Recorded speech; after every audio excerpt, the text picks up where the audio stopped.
Patrick Isnard, vous êtes le candidat investi par Reconquête et coordinateur d'ailleurs régional de ce tout jeune parti d'Éric Zemmour. Parfumeur de profession, vous avez été élu conseiller municipal de Grasse en 2020 avec le soutien du Rassemblement national.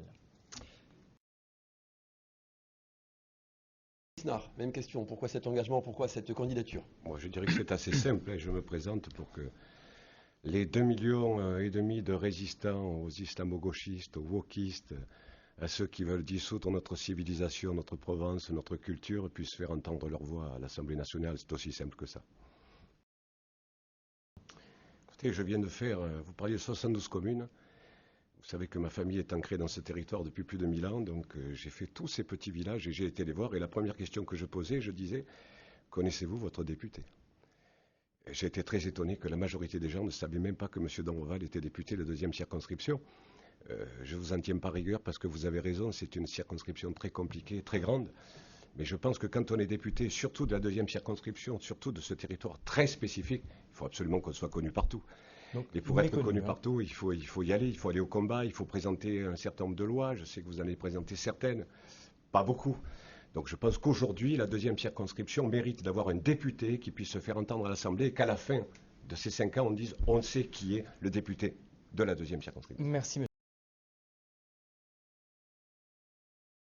Je ne vais pas être très original parce que finalement, autour de cette table, le diagnostic qu'on l'a fait, on a pratiquement les mêmes solutions. Je dirais qu'il y a 5 mesures immédiates. C'est le prix de l'essence. Enfin, le prix de l'essence doit être effectivement, moi je pense 1,50 €, mais c'est immédiat. On ne va pas attendre 3, 4, 10, 20 jours, c'est immédiat. Ça, c'est la première chose. La deuxième chose qui me paraît absolument importante, effectivement, et ça je rejoins M. Tivoli, c'est que sur les produits de première nécessité, il faut mettre une TVA à zéro, quoi. C'est pas possible. La baguette, 0,70, 0,90, 1,24 €, 1,24 €. Dans 2 mois, c'est combien? 2 € la baguette? Alors que le boulanger ne fait pas plus de marge, parce que les produits ne viennent pas de notre pays. Donc il faut absolument réguler cette tarification, notamment des produits de première nécessité. C'est une urgence absolue. Mais même pour les plus riches, monsieur Isnard, alors tout le monde paiera beaucoup moins cher, même si vous avez largement les moyens. Pareil pour le carburant d'ailleurs, il n'y a pas de différenciation de niveau social. Mais nous sommes dans une démocratie, et la démocratie, c'est qu'effectivement, une loi s'applique pour tous de la même manière. Sinon, ce n'est plus une démocratie. J'ai juste un petit rappel. Et une troisième chose importante, et tu l'as dit parce qu'on se connaît, je te tutoie, c'est qu'effectivement, les retraités, il faut absolument que les retraites soient indexées sur l'inflation. C'est 3 mesures extrêmement simples, mais ces mesures, il ne faut pas attendre. Parce que si l'on attend, dans 15 jours, 3 semaines, un mois, on va retrouver des millions de gens dans la rue. Je le dis ce soir parce que je le sais, je le sens. Vous aviez raison, madame. On choisit entre mettre de l'essence ou pouvoir se nourrir. Ce n'est plus possible. Ce n'est plus possible. Donc je demande ici à ce que l'État, le nouveau gouvernement, fasse le nécessaire dans les jours qui viennent pour passer ces 2-3 principes de base qui permettront non pas de sauver la France, mais au moins de respirer un peu plus pour l'ensemble de nos concitoyens. De pouvoir aller travailler. Monsieur.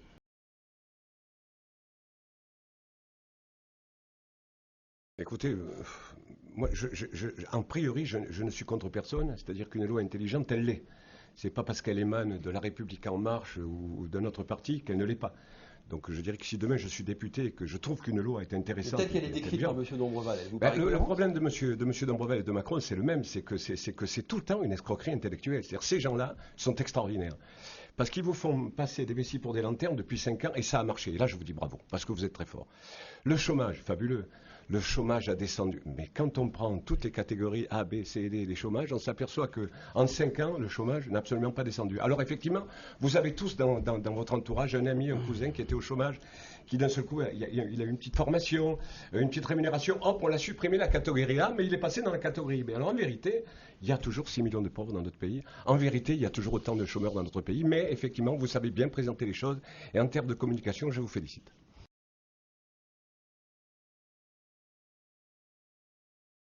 De solutions à court terme. La réalité, c'est quoi? La réalité, c'est que après-demain, dans 1 mois, dans 6 mois, on va recommencer.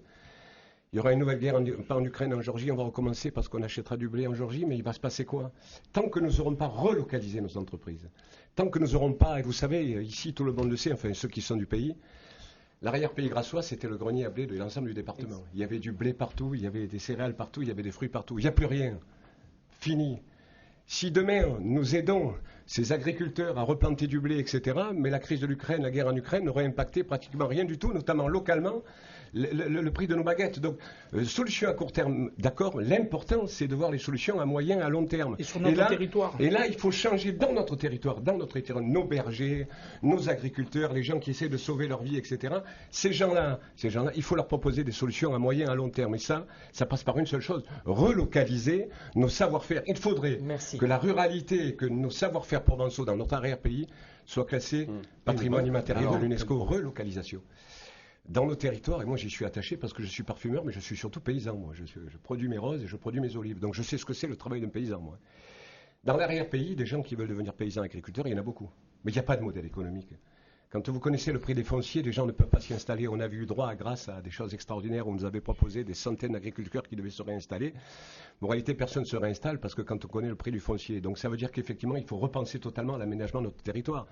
Nos villages sont devenus des villages dortoirs.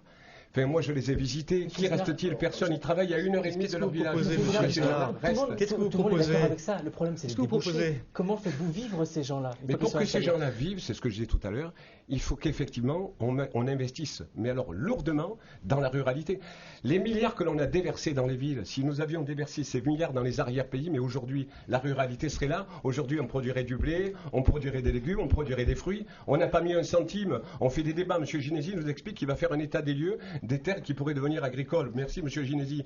Il faut investir massivement de l'argent, parce que c'est de l'argent qui nous reviendra, ce sera de l'argent qui sera productif. Il faut que dans ces villages, des bergers puissent vivre.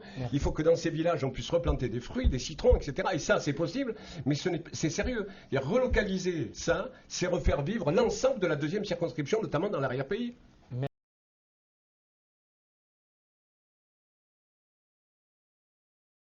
Parce qu'effectivement, le coût du travail de cette personne est 10 fois ou 20 fois supérieur au coût de travail de la même personne qui vous fait des fraises en Espagne. C'est là où il faut aider ces gens-là.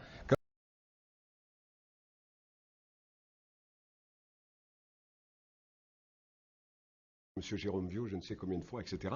Vous n'êtes plus ami avec lui, monsieur Dombrel, vous êtes fâché maintenant? Quel est l'intérêt de cette question? Mais parce que c'est vous dites que vous êtes rejeté par les LR, etc. Je pense que vous étiez en bon terme avec ces gens-là. Bon, passons. Incroyable. Non, mais le problème, il est clair, c'est encore une fois, on voit du court terme, on ne voit pas le moyen terme. Tant que ce sera des cités dortoirs, mais à part leur offrir une voiture gratuitement, à bloquer l'essence à 1,50 € ou effectivement à leur payer des voitures électriques, ben vous ne résoudrez pas le problème, puisque les gens habitent à 1h, 3/4 et vont travailler à 1h, 3/4. Le problème de fond, c'est comment est-ce que ces gens-là, on peut les garder sur place pour qu'ils vivent sur place, travaillent sur place et voyagent moins. Si vous ne résolvez pas ce problème-là, on va faire des débats pendant 20 ans. Ça veut dire qu'il faut repenser totalement, effectivement, ce que je disais tout à l'heure, l'aménagement du territoire. Il faut que ces gens-là travaillent sur place. Il faut créer des débouchés sur place. Sinon, si vous avez des villes dortoirs, dans tous les pays du monde, pas qu'en France, vous aurez un problème de circulation et vous ne le résolverez jamais. Merci.